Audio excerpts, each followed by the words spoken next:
শিশুপুত্রের জন্মদিনে বৃদ্ধাশ্রমে মধ্যাহ্নভোজনের আয়োজন করলেন বাবা মা। 2023 বিদায় নিতে চলেছে, আর কদিন বাদেই নতুন বছর 2024কে স্বাগত জানাবার পালা। ঠিক এই মুহূর্তে আবারও একটি মানবিক কাজ।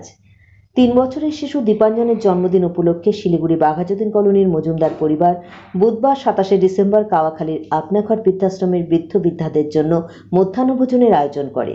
এই বৃদ্ধাশ্রমের 85 জন বৃদ্ধা আবাসিক সহ প্রায় 1.5 শতাধিক মানুষের জন্য এই ব্যবস্থাপনা হয়। সমাজ সংস্কৃতির বিভিন্ন ক্ষেত্রের মানুষজন এই অনুষ্ঠানে উপস্থিত ছিলেন। দীপাঞ্জনের বাবা বিশ্বদীপ মজুমদার একজন ব্যবসায়ী। তার বাড়ি শিলিগুড়ির বাঘাযতীন কলোনিতে। মায়ের নাম কস্তুরী মজুমদার। বিশ্বদীপবাবু জানিয়েছেন, তাদের পরিবারের পক্ষ থেকে প্রতি বছরই এই দিনটি এভাবেই পালন করা হয়।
দাঁড়াও দাঁড়াও ওখানে দাঁড়াও।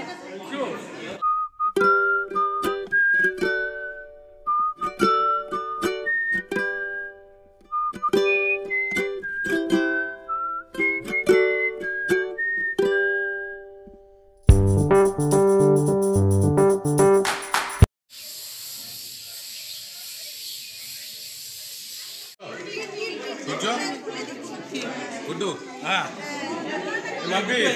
বলো বলো সবাইকে কেটে দিবে ইয়েরাই কেটে দিবে গুড্ডু এগুলো